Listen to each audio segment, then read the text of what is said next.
Hey everyone, Alex and Fiejin here.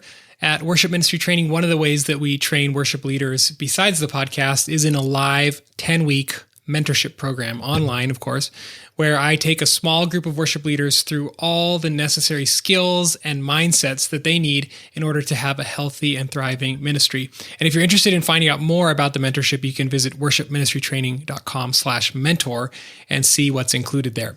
But one of the fun things about the mentorship is the interaction. And so as I'm teaching my lessons, we often stop along the way to answer questions or have discussion.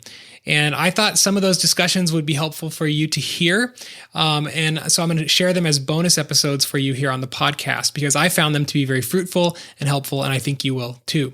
And so this question comes from Andrew Miller, who serves at a church in Missouri, and he wants to know how to improve his background vocalists. What are some tools? What are some tricks? What can we do as worship leaders to resource our background vocalists so that they do a better job when they're singing on the stage? So that's the question. Let's take a listen and see what we can learn. Alex, I do have a question on kind of going back to some of the musical stuff we were talking about earlier. And maybe this would be for you or for Lauren, just like on the vocal side, because Lauren, it was really cool hearing how you're recording and like sending out the different vocal parts. I feel like in our church, most of the people who have been on worship staff have been kind of like band focused people. And that's definitely true of me. And we just actually got another staff guy who's really good at vocals, which is awesome. But we're kind of just trying to strengthen like the vocal side of our ministry as a whole. And because we focus so much on band, we're just not as strong there. But like, is there anything just process-wise or resource-wise that you guys could go into more specifics about of how to like up the game like vocally and get better there?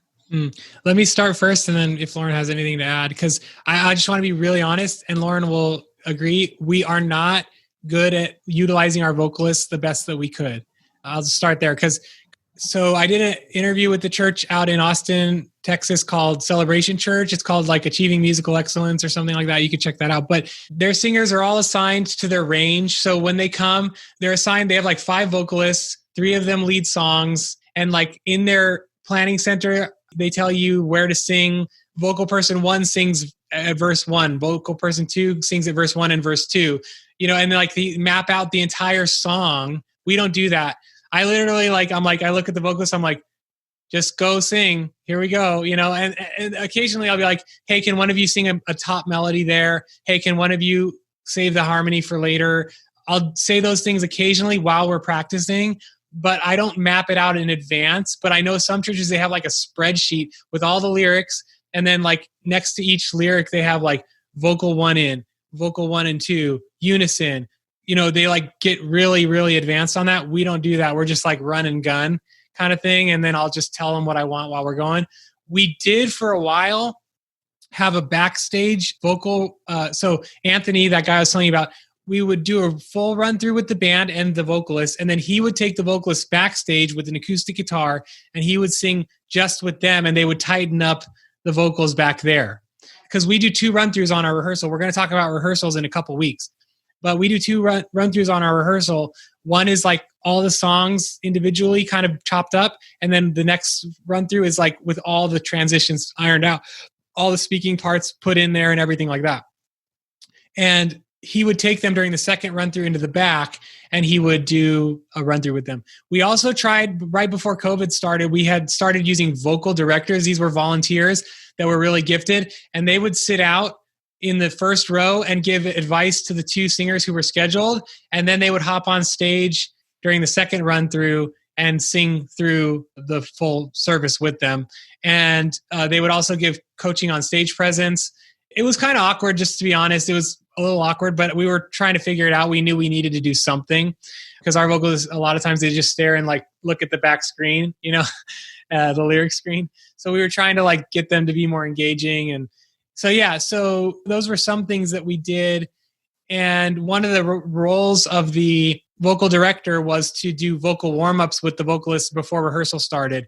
So those are some of the things that we did for our vocalists. And like I said, honestly, it's pretty run and gun for us now. And I have singers who they know, because I've asked them enough, like don't sing here, sing here. They kind of know what I want and how to build a song. So I don't really have to give much coaching anymore, but anything else you would add, Lauren? Yeah, I think vocalists are very, very important to the team because they're the ones that kind of like set the stage presence along with like the band, but also like encouraging your voice to really just worship and to be like really like into worship, into the words that they're singing, because they're in the front. That's what the people see first off. And those are who the people of the congregation can relate to because they're also singing, you know, and if they're honest and genuine with their worship, it will encourage the congregation to do the same. And also like vocalists can be very distracting if they're not singing the proper thing or if they're not singing at the right time, and give them specific parts to learn and when to come in and really directing them and not being shy, because as like a vocalist myself, when I first came in, I was like, I don't know what to do. Like, do you want me to sing? Like, what do I sing? So being like very specific is the best way to help your vocalist, and being like really picky, honestly, just telling them exactly what you want, when you want them to sing. And yeah. All right. Well, I hope that was helpful to you, and you can begin taking some of those tips and using them with your background vocalists to improve them. If being part of the mentorship sounds like it would be helpful to you and beneficial to your ministry, you can sign up today at worshipministrytraining.com/mentor. That's worshipministrytraining.com/mentor. MENTOR. All right. I will see you on the first of the month for another helpful episode. God bless.